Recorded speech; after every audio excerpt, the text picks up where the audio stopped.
Tai Chi is movement meditation. And as we do our Tai Chi, we do want to focus on, ponder different parts of what we're doing. Today we're going to meditate on the idea of Tai Chi as a martial art. That each of the movements that we're doing is a way to address an opponent. So we want to have power in our movement. And where does that power come from? So that's what we're going to talk about a little bit today. If you think about power, we often think about force or strength, and that is true. We do want to have force in our movement. We want to have strength. But I want to give you an alternative definition of power just to ponder as we talk about the movements today. If you think about power as the capacity or ability to direct or influence the behavior of others. Think about influencing the behavior of others. That is something we want to do, right? We want to influence what that opponent is doing towards us with our own movements. We're not going to take apart, or we're not going to explain the martial arts application of each of the movements. I really want you to focus more on where does the power come from. We do have a YouTube video that there's a link to it in the comments underneath this video that I took some of the movements and had my husband with me, and you can see some of the martial arts applications in that video. We also have a full chapter in our certification that covers the martial arts applications, the actual what you're doing. But today I want to think about where does that power come from in the movement. So let's start with a very simple movement, pushing chi.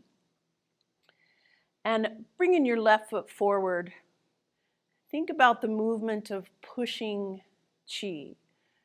And it is simply pushing your opponent away from you. And as you focus on that opponent and you think about pushing that opponent away, you realize that you have to be rooted and grounded. You have to actually lower that center of gravity, feel the ground, feel the energy coming up from the ground through the dantian, expressed out through the hands. If you're not rooted and grounded, you're not going to be stable against your opponent. If you're not stable, you're not going to be able to influence them. They're going to influence you. So keeping that connection with the ground, moving from the dantian, letting that dantian keep you balanced, not allowing you to break your columns, but keeping you balanced as you move that energy into your opponent. Bring your right foot forward. Now think about the breathing with pushing chi. Breathing in as you come towards your body. Breathing out as you push away. And we usually think about the breathing as helping us relax as we do our form. And that is actually part of the power against your opponent, is being relaxed. If you're all tense and tight against someone, you're actually using up energy that you could be using against your opponent. A fighter needs to be relaxed. Now that doesn't mean you come up against your opponent in this nice, slow, gentle movement. We do actually need to have some force, some strength if there were an actual opponent against us. But to be relaxed before that actual point of impact is very critical for a fighter. It actually helps a fighter win that fight. So your breathing, your relaxation, your balance, your stance as you're in your pushing chi. That all makes a difference. If you're too narrow, you can't be stable against that opponent. So all of these things are coming into play with your power in against your opponent. If you consider deflect, intercept, and punch, bring your weight over to the left, bring that right hand into a fist, and you want to step forward, deflect, bringing that hand to your right hip, and punch. There is a certain amount of motion, if you will, if you just do this, but there's not a lot of power in that. The power comes from the rotation. Remember, we want to influence that opponent. We want to take their chance of influencing us away from them. So with that rotation, we have the ability to really put power into that opponent. Let's look at another move, brush knee. If you think about the same thing, taking a nice deep breath in here as you gather your energy before you step into that opponent. Stepping forward, use that rotational power, rotating to push that whatever is coming low against you, to push it aside and then to push your hand into them, right? This rotation is actually very important for power. Taking another nice deep breath in, think about that rotation as you influence your opponent. Now think about, again, your stance. You have to be stable. You have to be rooted and grounded. You have to be moving from the dantian. There's no power if we're moving like this and we're thinking about moving from our hand. There really is no power there, because then our opponent can easily influence our action and pull us off balance.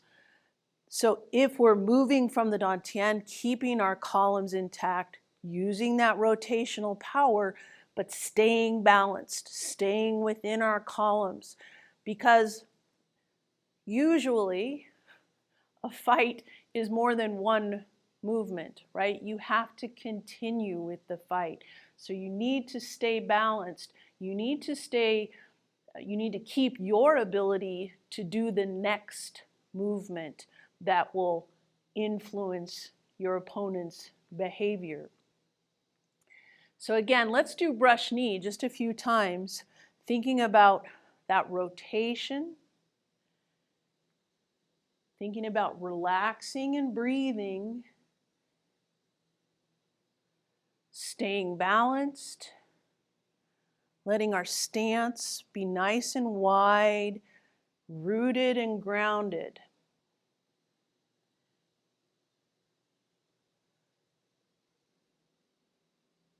Good. One more, brush knee.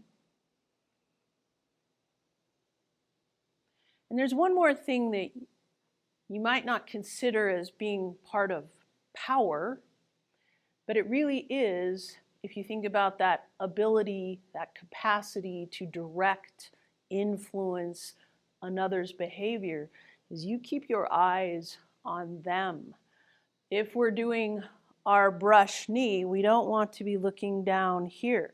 That breaks my columns. It makes me less rooted and grounded, but I do not know what my opponent is doing. I need to keep my eyes on the horizon, on my opponent, so that I can respond and move against that opponent. That actually gives me power.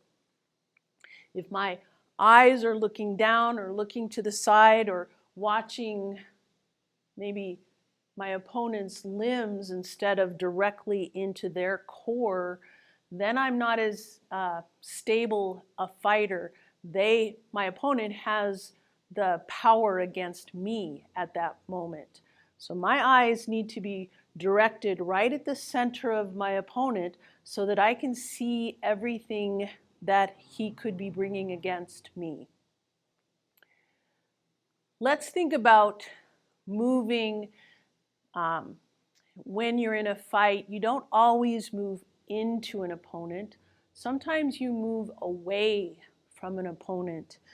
If we think about Repulse the Monkey, and somebody has my hand, and I'm going to I'm going to break that grip and step away from my opponent, right? With Repulse the Monkey, this hand, this is where my opponent is. I'm going to break that grip using rotation, keeping myself balanced, knowing where my weight is at all times, moving from the dantian, that rotation, that gives me the power to break that grip. Think about as you move backwards with your Repulse the Monkey, thinking about staying rooted and grounded, staying balanced, because remember, a fight isn't just one movement, right? Let's do Repulse the Monkey together, thinking about our eyes on our opponent. Where is our weight? If your weight is back, which it should be because this leg needs to move, you've given yourself the ability to kick your opponent. Think about the power as you rotate through that movement. Bringing that weight back, but keeping your columns intact, keeping yourself balanced. Step back, use that rotation against your opponent. One more.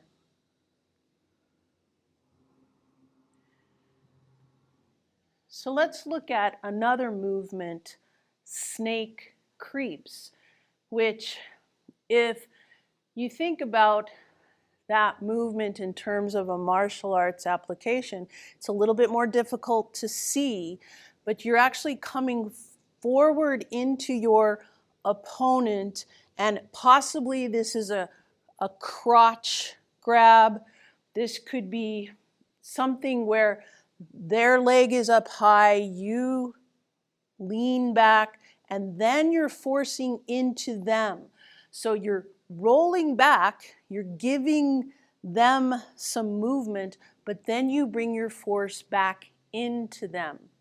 So with snake creeps, thinking of where is the power in that movement,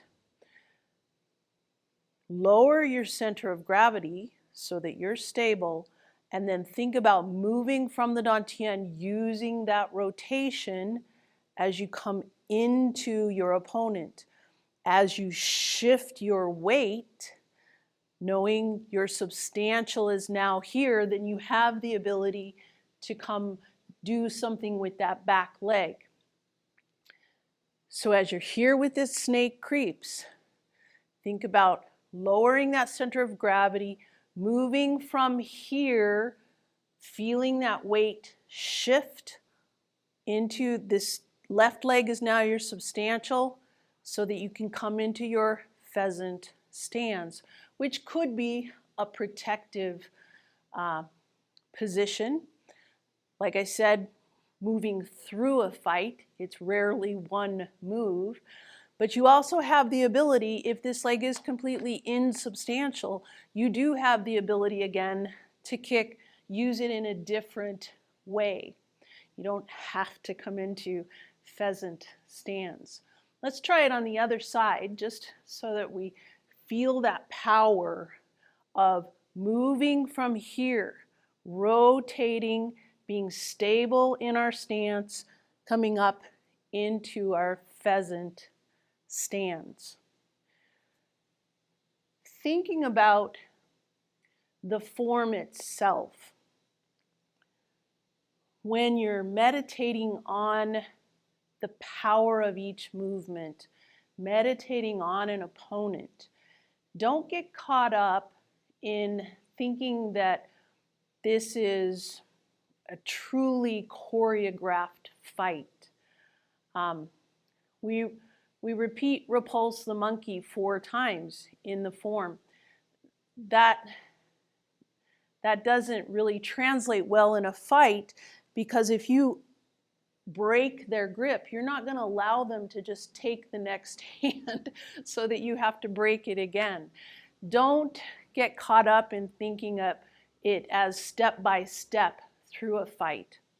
You have to really separate each movement. Think about, am I rooted and grounded? Each movement. Am I using rotational power? Am I focusing on moving from my dantian? Am I balanced? Am I relaxed? Do I have my eyes on my opponent? When you think of all those things coming into play, that really drives the meditative effect of Tai Chi, because you can't be thinking about anything else. You are focused on your opponent, focused on bringing the power of that movement to influence your opponent's behavior.